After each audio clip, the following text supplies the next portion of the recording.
Bonjour Père Marc. Bonjour chers paroissiens, bonjour Claude. Euh, Bon, ça va bien apparemment. Bienvenue dans le presbytère, dans le jardin du presbytère de la Trinité où je suis confiné. Et par ce beau soleil, devant ce mirabellier en fleurs qui termine sa floraison, pour donner quelques nouvelles et vous faire part de quelques...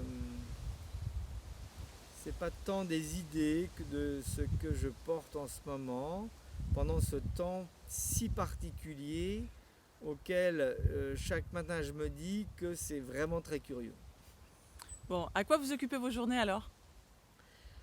Je reviens à des choses très fondamentales qui sont, je le prends dans le désordre, mais se nourrir, s'occuper de soi, s'occuper de la maison, la prière, et puis tout un certain nombre de choses qu'on ne fait pas d'habitude, mais que ce temps nous permet de faire, comme par exemple le rangement, ordonner les choses, étudier, aussi réfléchir. Et une part non négligeable du temps est aussi consacrée à recevoir des coups de fil ou en donner pour prendre des nouvelles des uns et des autres. Alors hier c'était dimanche. On est tout content parce qu'on a mis la messe sur notre nouvelle chaîne YouTube de la paroisse. On vous invite à vous abonner d'ailleurs.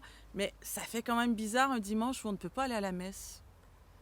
Cette situation où nous ne pouvons pas nous rassembler est effectivement extrêmement difficile, puisque ecclésia, c'est le rassemblement, c'est comme synagogue, c'est le même mot, et nous ne pouvons plus exercer cette liberté de nous rassembler. Ce n'est pas notre choix, et ça amène effectivement à réfléchir sur la manière de vivre le jour du Seigneur. Alors, pour nous, nous célébrons la messe seule, et je pense que c'est une occasion pour vous de vous concentrer, puisque vos pasteurs ne sont pas avec vous, sur ce que vous avez sous la main, qui est la parole de Dieu. Et je pense à ce trésor que nous avons la liberté de lire, de méditer, d'apprendre, de porter dans notre cœur. Apprendre par cœur, c'est de porter dans son cœur. Et je crois effectivement que c'est une invitation à profiter de cette liberté qui nous est donnée, puisque nous avons quelque chose que nous n'avons pas habituellement, qui est le temps, d'accueillir davantage cette parole de vie. 2-3 petits trucs peut-être pour vivre son dimanche à la maison? Alors, je crois que le dimanche doit être un jour qui est différent des autres. Donc, d'une part, il y a des choses qu'on ne va pas faire le dimanche, et puis il y a des choses qu'on va faire le dimanche. Alors, il y a des choses qui sont très simples et très basiques, qui sont déjà le repas. Le repas du dimanche doit être distinct du repas de la semaine. Ça, c'est un point, et c'est important. Un autre point, puisqu'on ne peut pas se rassembler, c'est comment célébrer. Alors je dirais comment prier.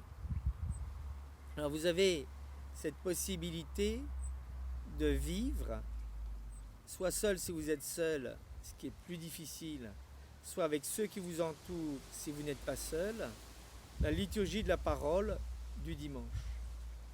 Alors c'est important que ce soit un petit peu concerté, organisé, et que ce soit avec une certaine paix, et qu'on sache à quoi on s'engage. Si on commence à partir dans une prière dont on ne sait pas combien de temps elle va durer, on ne sait pas qui va prendre la parole, dans quel ordre, et on ne sait pas dans quel ordre les choses vont se faire, ça va être compliqué. ça ne sera pas forcément très apaisant. Donc voilà, je pense que c'est important de préparer cette petite célébration domestique. Une autre idée, il me semble important, si vous avez l'occasion de regarder la messe le dimanche, de célébrer, de préparer cette liturgie de la parole le samedi soir. Comme les Juifs faisaient le Shabbat, je pense que les chrétiens qui vont à la messe le dimanche, je ne sais pas si je devrais dire pourraient ou devraient, ce n'est pas de l'ordre du devoir, mais c'est de l'ordre de l'amour, devraient lire les lectures du dimanche dès le samedi soir pour leur donner le temps de rentrer dans notre vie, dans notre cœur, le soir, la nuit et une deuxième fois le dimanche quand nous les entendons. Donc ça c'est vraiment quelque chose que je vous conseille vivement. Et puis vous êtes en train de nous préparer des playlists aussi sur YouTube. Alors nous approchons du dimanche des Rameaux et d'une manière à une vitesse qui est tellement surprenante de la fête de Pâques. Et je réécoutais la Passion selon saint Matthieu de Bach. C'est beau ça. Et je vous invite vivement à l'écouter vous aussi. Donc il y aura des playlists disponibles sur la chaîne de la paroisse. Et je pense que en fait, ce morceau de musique qui est un chef-d'œuvre devrait faire partie de l'écoute de chaque carême. Un de mes cousins le fait.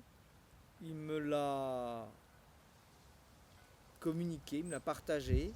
Et j'essaie de le faire chaque carême. Alors, il y a la Passion selon saint Matthieu, il y a la Passion selon saint Jean. La Passion selon saint Jean, nous l'écoutons chaque vendredi saint. Et je vous mettrai quelques versions sur la playlist de la chaîne. Bon, et ben je vous souhaite une belle semaine. On reste en communion de prière. Et puis on fera d'autres vidéos pour donner des nouvelles. Très volontiers. Et je vous souhaite une très bonne semaine. À bientôt, Père Marc.